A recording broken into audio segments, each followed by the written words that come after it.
कैसे पूरी दुनिया को दिखाया भारत ने अपना दम, क्यों लोगों ने कहा यूनाइटेड नेशन को इंडिया से सीखने की जरूरत है। मैंने आपको पिछले वीडियो में बताया कैसे चारों तरफ से गिरने के बाद भी भारतीय सेना ने असीम पराक्रम दिखाते हुए अपने कई वीर जवानों को आरयूएफ से छुड़ा लिया। अभी भी कई सारे वीर भारतीय सैनिक आरयूएफ के हॉस्टेजेस हैं, जिसमें टोटल हॉस्टेजेस थे 223। आज के इस वीडियो में मैं आपको बताने वाली हूँ कैसे भारतीय सैनिकों ने 223 हॉस्टेजेस को बचाया। तो इस वीडियो को एंड तक देखना पूरी कहानी जानने के लिए। इंडियन गवर्नमेंट ने यूनाइटेड नेशन, ब्रिटेन और जो बाकी के देश थे जिनकी आर्मी में यूएनएसएल शामिल थी, यूएन सबके साथ बातचीत करना शुरू कर दिया और इंडिया ने आइडिया रखा मिलिट्री ऑपरेशन करने का। यूनाइटेड नेशन अभी इस बारे में सोच रहा था कि तभी इंडिया की लीडरशिप में ब्रिटेन और बाकी के देश मिलिट्री ऑपरेशन करने के लिए तैयार हो गए। ये ऑपरेशन 5 फेज में किया जाना था, पर फेज में इंडिया की भूमिका बहुत ज्यादा थी और इम्पोर्टेंट थी।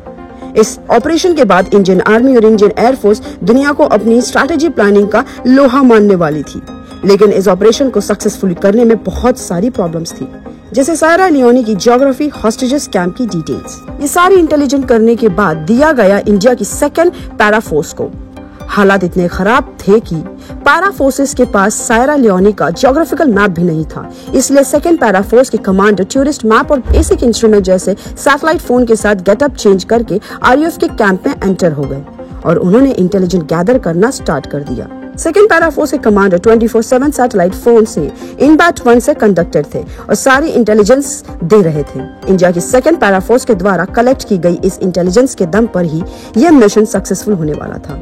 15 जुलाई को सुबह 6 जगह इंडियन एयरफोर्स ने 80 पैरा कमांडर को दुश्मन की टेरिटरी में उतार दिया। इन कमांडर को एयर कवर दिया जाने वाला था, लेकिन उसी दिन मौसम खराब होने की वजह से कवर देने में आधा घंटे की देरी हो गई। इसके बावजूद हमारे पैरा कमांडोज इस वजह से रुके नहीं। उन्होंने ऑपरेशन को डिले करना सही नहीं समझा और वो बिना कवर के आगे बढ़ते रहे। इनमें से 40 कमांडोज ने जमीला गांव के ऊपर हमला बोल दिया, वहीं 34 कमांडोज ने बैंडा जंक्शन पर हमला बोल दिया और उन्होंने सिक्योर कर दिया। बाकी के 6 कमांडोज ने वहां पर हमला बोला जहां हॉस्टेजेस को बंदी बना के रखा गया था। यहाँ पर पैरा फोर्सेस ने अपनी 5x8 गोरखा राइफल्स को बचाने से पहले यूनाइटेड नेशन की जो मिलिट्री ऑफिसर्स थे उनको बचाने का फैसला किया, ताकि दुनिया को गलत मैसेज न जाए। पैरा फोर्सेस के कमांडो बिना किसी कवर के आगे बढ़ रहे थे और साथ ही आरयूएफ की हैवी फायरिंग भी ले रहे थे, लेकिन रोक नहीं रहे थे। आगे बढ़ते भारतीय आखिरकार कम्बिया हंज के टाउन शहर पहुंच ही गए थे। लगभग 9:30 तक वेदर क्लीन हो गया था और इंडियन एयरफोर्स ने करवा देना स्टार्ट कर दिया। वहीं 6:20 की दारूवाला में भी हमला बोल दिया था। दारू में इंडिया के 18 ग्रेनाइड्स के जवान मौजूद थे। 18 ग्रेनाइडर्स ने इंटीग्रिटी फाइटिंग व्हीकल और आर्टिलरी की मदद जितने भी रास्ते जो दारू की तरफ जाते थे ये बाहर निकालते थे, उस पर कब्जा करना शुरू कर दिया और वहां काफी तेज गति से आगे की ओर बढ़ रहे थे।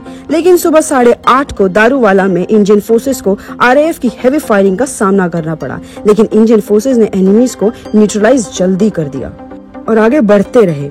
वहां पर जितने भी हॉस्टेजेस थे उन्हें हेलीकॉप्टर की मदद से बाहर निकाला, लेकिन अभी आखिर और सबसे इम्पोर्टेंट काम बाकी था, ये द पेंडम्बू पर कब्जा करना, क्योंकि आरयूएफ का हेडक्वार्टर पेंडम्बू पर था, जिसका चारों तरफ से आरयूएफ के आतंकवादियों ने घेरे हुए था। दोपहर को ठीक 1 बजे इंडियन एयरफोर्स 5 बार हेडक्वार्टर्स के ऊपर से गुजरे, गोलियां बरसाते हुए, और कुछ मिनटों में जितने भी सुरक्षा प्रोजेक्ट कर रहे द हेडक्वार्टर्स को वहां धूल में मिट गई। और दूसरी तरफ से एक्स्ट्रा ग्रेनेडाइज और पैरा फोर्सेस ने हमला बोल दिया। पेंडेम्बू पर ऑपरेशन लगभग 5 घंटे चला और शाम 6 बजे तक आरयूएफ का नाम और निशान मिट गया। आरयूएफ के कुछ आतंकवादी मारे गए थे और कुछ भाग गए थे। शाम 7 बजे सारे इंडियन फोर्स पेंडेम्बू पर जमा हो गई थी। इसके बाद भी आरयूएफ के कुछ आतंकवादी ने जंगल की तरफ से फायरिंग शुरू कर दी, पर जल्द ही इंडियन फोर्सेस ने उन्हें न्यूट्रलाइज कर दिया। अगले दिन 16 जुलाई की सुबह इंडियन फोर्सेस ने आरयूएफ के जितना भी बंकर्स थे उन्हें डिस्ट्रॉय कर दिया और अपने सभी वीर जवानों के साथ सायरा लियोनी से निकल गए। मिशन की सक्सेस के बाद कई इकोनॉमिक पंडितों ने यूनाइटेड स्टेट्स को इंडिया से सीखने की सलाह दी। इंडिया ने एक पूरा मिशन बहुत कम खर्चा करके पूरा किया और इकोनॉमिक पंडित का मानना था अगर ये मिशन इंडिया की जगह अमेरिका करता तो अमेरिका इंडिया से 10 गुना ज्यादा पैसा खर्च करता। और इस मिशन को पूरा करके इंडियन आर्मी और इंडियन एयरफोर्स ने पूरी दुनिया को अपनी स्ट्रैटेजी प्लानिंग और आसिम तक का परिचय कराया।